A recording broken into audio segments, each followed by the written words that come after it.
বন্ধুগণ, আমি হোসেন গাজী দেশ বাঁচাও সামাজিক কমিটির পশ্চিমবঙ্গের রাজ্য সম্পাদক এবং একজন মানবাধিকার কর্মী হিসাবে, একজন সামাজিক মানুষ হিসাবে, একজন সোশ্যাল ওয়ার্কার মানুষ হিসাবে আমি বাংলার সমস্ত জাতি ধর্ম বর্ণ নির্বিশেষে সকল সুবুদ্ধি সম্পন্ন মানুষের যথাযোগ্য সম্মান শ্রদ্ধা জানিয়ে সংক্ষিপ্ত কয়েকটি আবেদন আপনাদের কাছে রাখছি। আপনারা সবাই অবগত আছেন যে একদিকে বিজেপি সরকার একবার এনআরসি, একবার সিএ, একবার এসআইআর নাম করে বাংলার হিন্দু মুসলমান দাঙ্গা লাগানোর অনেক চক্রান্ত করেছে। সেখানে যখন পরাজিত হয়েছে, আবার কি করলো অসীম সরকার, তিনি কোরআনের নাম করে বলছে কোরআনে হিন্দুদের মারার কথা বলছে, ইত্যাদি ইত্যাদি কথা বলছে। অসীম সরকারটা কে? সে বাংলাদেশের একজন গেরুয়া বাহিনী, বাংলাদেশের একজন সন্ত্রাসবাদী, বাংলাদেশ থেকে পালিয়ে ইন্ডিয়ায় এসেছে। ইন্ডিয়ার মানুষের সঙ্গে ভালো ব্যবহার করে থাকার কথা। দুর্ভাগ্যের বিষয়, ইন্ডিয়ার মানুষ তাকে ভোট দিয়ে নির্বাচিত করার পর সে একটা বাবুল নেচে নেচে গান করতো। সে ভারতবর্ষের সংস্কৃতি কী বুঝবে? ভারতবর্ষের সংবিধানের মিলনতিথিটা কী বুঝবে? এই অসভ্যের বিরুদ্ধে তারা ব্যবস্থা নিচ্ছে না।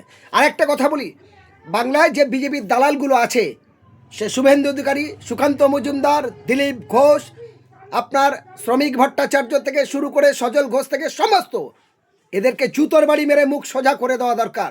কারণ এই বাংলায় তাদের ৭৭টা এমএলএ আছে।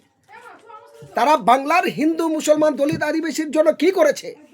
তাদের ৩জন কেন্দ্রীয় মন্ত্রী আছে, তাদের সরকার আছে, ভারতবর্ষে তাদের বহু রাজ্যের মুখ্যমন্ত্রী আছে, কেন্দ্রে তাদের সরকার চলছে। আজ দেশ দেউলিয়া হয়ে যাচ্ছে, কোটি কোটি টাকা ঋণ করছে। আর বাংলার শ্রমিক, পরিযায়ী শ্রমিক, যারা পেটের দায়ে, অন্যের দায়ে, স্ত্রী ছেলে মেয়ে বাবা মায়ের খাবারের জন্য উড়িষ্যায় গিয়ে প্রাণ হারাচ্ছে। আজকে দেখুন, উড়িষ্যায় বালেশ্বর বলে যে এলাকাটা আছে, সেখানে কয়েকদিন আগে মুর্শিদাবাদ সুতির, সেখানে পর ৩জন আক্রান্ত হলো। একটা অল্প বয়সের ছেলে, ২২ বছরের ছেলে, তাকে পিটিয়ে খুন করা হলো। আবার দক্ষিণ ২৪ পরগনায় ক্যানিংয়ের ছেলেদের পিটিয়ে খুন করা হচ্ছে। তাহলে রাজ্যপাল জগন্নাথ ছুটো, তিনি হুমায়ুন কবিরকে বলেছিলেন যে গ্রেপ্তার করতে হবে। আর আজ রাজ্যপাল নীরব কেন? প্রশ্ন করতে চাই আমরা। এই বিজেপির নেতাগুলো, বাঙালিরা, দাঙ্গাবাজগুলো, এই সন্ত্রাসবাদীগুলো, তারা নীরব কেন? আমরা জানতে চাই। তাই আমি হোসেন গাজী একজন মানবাধিকার কর্মী হিসাবে বাংলার মানুষের কাছে বলবো, আপনার মানবিক বুকে হাত দিয়ে একবার চিন্তা করে দেখুন, আমার দেশ দেউলিয়া করে দিচ্ছে। আজকের দেখুন, তৃণমূল কংগ্রেসের একটা মিটিং হলে কোটি কোটি টাকার হোর্ডিং লাগাচ্ছে, কোটি কোটি টাকার পোস্টার লাগাচ্ছে, নানান রকম খেলা মেলা গান উৎসব করছে। মমতা ব্যানার্জির কথা, অভিষেক ব্যানার্জির কথা, একদম চিটিংবাজের মতো কথা বলছে তারা। অভিষেক ব্যানার্জির একটা বক্তব্য শুনলাম, তিনি বলছেন যে হুমায়ুন কবির মসজিদ করছে, মসজিদে থাক, রাজনীতি ছেড়ে দিক। আমি অভিষেক ব্যানার্জিকে চ্যালেঞ্জ করে বলতে চাই, অপদার্থ, বেয়াদব, বেহায়া, ছোট লোক, যদি তোমার মনে হয় তাহলে তোমার মা, তোমার পিসি, তাকে আগে বারণ করো। কি করেছে? মুসলমানদের সম্পত্তি জোর করে দখল করে আজকে নিউ টাউনে যে জায়গাটা একর করেছে মন্দিরের জন্য, সেই জায়গাটা কার? জায়গাটা সেখানে অসংখ্য মুসলমানদের জায়গা, সেই জায়গাটা লিগালি জায়গা নয়, আনলিগালি জায়গা। এই জায়গাটা লিগালি জায়গা নয়, এই জায়গাটা জোর করে দখল করে নিয়ে সেখানে একর করে সে কী করছে? শিল্প পায় না। বাংলার মানুষ কাজের জন্য উড়িষ্যায় গিয়ে মার খাচ্ছে, ত্রিপুরায় মার খাচ্ছে, দিল্লি মার খাচ্ছে, প্রাণ যাচ্ছে, তাদের মা বোনের কোল খালি হচ্ছে, বাচ্চাগুলো অনাথ এতিম হচ্ছে। আর তোমরা কি করছো? সেই সম্পত্তি দখল করে এখানে শিল্প পায় না, শিল্প পালিয়ে যাচ্ছে। মন্দিরের জন্য জমি একর করতে পারছো, কিন্তু শিল্পের জন্য একর করতে পারছো না। তাই আমি বাংলার মানুষের বলতে চাই, মমতা ব্যানার্জি এবং বিজেপি দুজনার যে দ্বিচারিতা, এরা টাকার এপিট আর ওপিট, এই চিটিংবাজ রাজনৈতিক কারবারিদের যদি সরিয়ে 2026-এ আপনারা বিকল্প শক্তিকে করতে পারেন, সেখানে আমরা যতগুলো রাজনৈতিক দল আছে সবার কাছে আবেদন, বিজেপি এবং তৃণমূল বাদ রেখে, এই দালাল চিটিংবাজ দুটো দলকে বাদ রেখে বাকি যারা আছে তাদের উদ্দেশ্যে বলতে চাই, সবাই যদি ঐক্যবদ্ধভাবে একজোটের সরকার আসে, সেখানে যদি আমাদের ভূমিকা থাকে, তারা যদি নেয়, আমি হোসেন গাজী দায়িত্ব নিয়ে বলছি, প্রত্যেকটা পশ্চিমবঙ্গের 20টা জেলায় 20 জায়গায় শিল্পর ফ্যাক্টরি তৈরি হবে, যেখান থেকে 20টা জেলার লক্ষ লক্ষ ছেলে মেয়েরা কর্মস্থানের ব্যবস্থা পাবে। তার ব্লু প্ল্যান আমরা তৈরি করব, তার কর্মস্থানের জায়গা আমরা তৈরি করব। প্রত্যেকটা জেলায় ব্লক ধরে ধরে সেখানে স্বাস্থ্যকেন্দ্রে উন্নত মানের হবে এবং সেটা নিউ মডেলিংভাবে একদম সুন্দরভাবে মডেল স্কুল তৈরি হবে। গরিব ছেলেমেয়েরা টাকার অভাবে ভালো জায়গায় পড়াশোনা করতে পারে না, আমরা সেই ব্যবস্থা তৈরি করব। কিন্তু আর একটা কথা আপনাদেরকে বলি, সঙ্গে সঙ্গে আজকের মমতা ব্যানার্জি কত বড় দ্বিচারিতা। বিজেপিরা তারা এই ওয়াকাফ সম্পত্তির নাম করে মুসলমানদের কবরস্থান, ঈদগাহ, মসজিদ, মাজার, খানকা এগুলো দখল নিতে চায়। আর তৃণমূল তাদের দালালি করে চিটিংবাজি করে এতদিন চুপচাপ ছিলেন। হঠাৎ 26শে নভেম্বর বললেন আপনাদের রেজিস্ট্রেশন করতে হবে।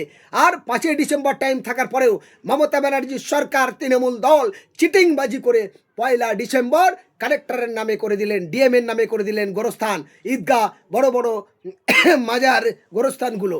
আজ মুসলমান যদি কোনো ইমানদার মানুষ হয়, আপনি বলুন, আপনার বাড়িতে আপনার বাপ, আপনার দাদা, আপনার আত্মীয় স্বজন কেউ ইন্তেকাল করেছে, মারা গেছে, তার কবর দেওয়ার জন্য ডিএমের পারমিশন আনতে হবে, 1550 টাকা জমা দিতে হবে।